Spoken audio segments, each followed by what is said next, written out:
How do qubits perform operations with quantum logic gates? Imagine a tiny switch that can be both on and off at the same time. That's what a qubit can do, thanks to the strange rules of quantum physics. Now, think about how these qubits change states during calculations. That's where quantum logic gates come in. They are like special tools that change the state of a qubit in precise ways. Unlike regular computers that use simple zeros and ones, quantum gates work on the complex probabilities of a qubit being in multiple states at once. They do this by applying mathematical operations called unitary transformations, which are like rotations in a three-dimensional space called the Bloch sphere.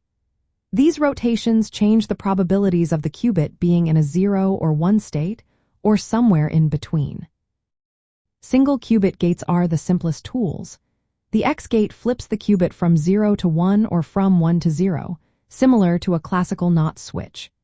The Z gate changes the phase of the 1 state without touching the 0 state, rotating the qubit around the Z-axis of the Bloch sphere. The Y gate combines the effects of the X and Z gates, rotating the qubit around the Y-axis.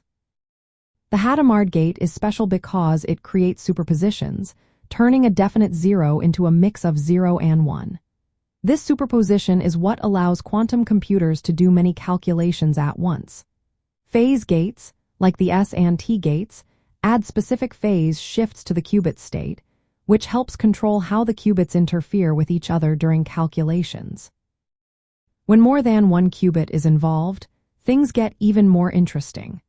Multi-qubit gates like the controlled NOT gate can entangle two qubits, linking their states so that the state of one depends on the other.